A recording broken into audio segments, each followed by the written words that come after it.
কোন সময় ঝাঁট দিলে ঘর থেকে দারিদ্র্য চলে যায়। শাস্ত্র মতে নিজের ঘরবাড়ি সব সময় পরিষ্কার পরিচ্ছন্ন রাখা খুবই জরুরি। বাড়িতে ধুলোবালি থাকলে সেই বাড়িতে নেতিবাচক শক্তি থাকে, আর নেতিবাচক শক্তি যেখানে থাকে সেখানে কখনোই মা লক্ষ্মীর আগমন ঘটতে পারে না। সেই কারণে ঝাড়ুকে দেবী লক্ষ্মীর প্রতিনিধি হিসেবে মনে করা হয়। মনে রাখবেন, ঝাড়ু সংক্রান্ত ভুলের ফলে রুষ্ট হয়ে মা লক্ষ্মী আপনার গৃহ থেকে বিদায় নিতে পারেন। এর ফলে ওই সংসারে আর্থিক সংকট, অশান্তি, শোক মাথাচাড়া দেয়। নিজের বাড়িতে এই পরিস্থিতি এড়াতে জেনে নিন শাস্ত্রে ঝাড়ু নিয়ে কি বলা হয়েছে। কবে ঝাড়ু কিনবেন, কোথায় ঘরের ঝাড়ু রাখবেন, দিনের কোন সময় ঝাড়ু দেবেন, বিস্তারিত জেনে নিন। ঝাড়ু এমন জায়গায় রাখবেন না যা সবার দৃষ্টিগোচর হয়, বাইরের লোকজন যেন না দেখতে পায়, এমন জায়গায় ঝাড়ু রাখুন। ঠাকুরের স্থান বা আলমারির কাছে ঝাড়ু ভুলেও রাখবেন না। ডাইনিং রুম বা বেডরুমেও ঝাড়ু রাখা ঠিক নয়। এর ফলে আর্থিক সমস্যা ও স্বাস্থ্য সমস্যাও দেখা দিতে পারে। ঝাড়ু দিয়ে কখনো কুকুর বা গরু বা কোনো প্রাণীকে প্রহার করবেন না, এর ফলে দুর্ভাগ্য তাড়া করে। বাড়ির কোনো সদস্য বাইরে বেরোনোর সঙ্গে সঙ্গেই কখনো ঘর ঝাঁট দেবেন না। মনে করা হয় এর ফলে ব্যক্তির কাজ ব্যর্থ হতে পারে। ব্রাহ্ম মুহূর্তে ভুলেও ঝাঁট দেবেন না। মনে রাখবেন, মানুষ না, সময় কথা বলে। সেকেন্ডের মধ্যে মানুষের জীবনে নানান ঘটনা ঘটে যেতে পারে। তাই শাস্ত্রে সময়কে অত্যন্ত গুরুত্ব দেওয়া হয়েছে। শাস্ত্রমতে সূর্যোদয়ের ঠিক 1.5 ঘন্টা আগের মুহূর্তকে ব্রাহ্ম মুহূর্ত বলা হয়।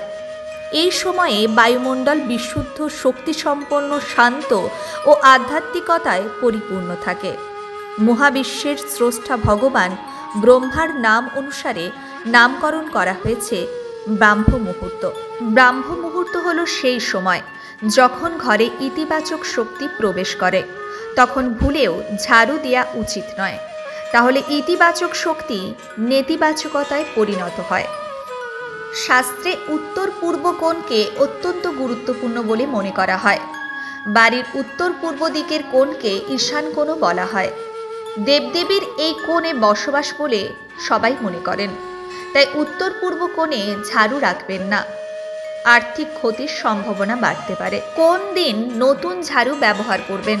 পুরাতন ঝাড়ু ফেলে দিয়ে নতুন ঝাড়ু ব্যবহার করতে চাইলে এতেও বেশ কিছু নিয়ম রয়েছে।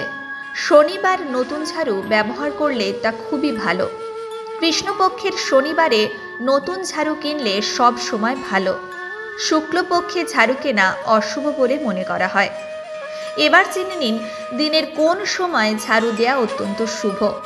প্রত্যেক ব্যক্তি সুখ সম্পদের কামনা করে থাকেন। ধনসম্পদ লাভের জন্য আমরা সবাই যথাসাধ্য পরিশ্রম করি, কিন্তু লক্ষ্মী দেবীর আশীর্বাদ না পেলে সবই ব্যর্থ হয়ে যায়। মা লক্ষ্মীর 8টি রূপ। লক্ষ্মীর প্রথম স্বরূপ আদি লক্ষ্মী। তার পুজো করলে সমস্ত ধরনের সুখ সম্পদ লাভ করা যায়। দ্বিতীয় ধনলক্ষ্মী। ধনলক্ষ্মীর পুজো করলে সাধকের জীবনে আর্থিক সমস্যার সমাধান হয়। তার বাড়িতে কখনোই অর্থাভাব থাকে না। ঐশ্বর্যলক্ষ্মী। যে সাধক ঐশ্বর্যলক্ষ্মীর কৃপা লাভ করে তারা সমাজে প্রচুর সম্মান পেয়ে থাকে। সন্তান লক্ষ্মী। এই লক্ষ্মীর পুজো করলে সন্তান লাভ করা যায়। ধান্য লক্ষ্মী। এই লক্ষ্মীর পুজো করলে সাধকের বাড়িতে অন্নে পরিপূর্ণ থাকে। গজলক্ষ্মী। গজলক্ষ্মীর পুজো করলে ভালো ফসল উৎপন্ন হয়। বীর লক্ষ্মী। অকাল মৃত্যুর হাত থেকে বাঁচতে হলে বীর লক্ষ্মীর পুজো করতে হয়। লক্ষ্মীর এই আশীর্বাদে সাধকের মনে আত্মবল ও সাহস জন্মায়। বিজয় লক্ষ্মী। বিজয় লক্ষ্মীর আশীর্বাদ থাকলে সব কিছু জয় করা যায়। শত্রু ভয় থাকলে বিজয় লক্ষ্মীর পুজো করা উচিত।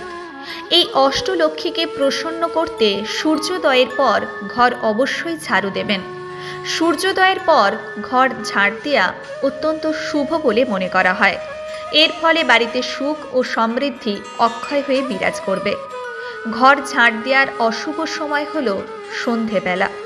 সন্ধেবেলা ঘর ঝাড় দিলে লক্ষ্মী দেবী তুষ্ট হন এবং সেই গৃহ ত্যাগ করেন। সূর্যাস্তের পর ঘর ঝাঁট দেওয়া অশুভ বলে মনে করা হয়। আসুন আমরা সবাই মিলে বলি রাধে রাধে, হরে কৃষ্ণ।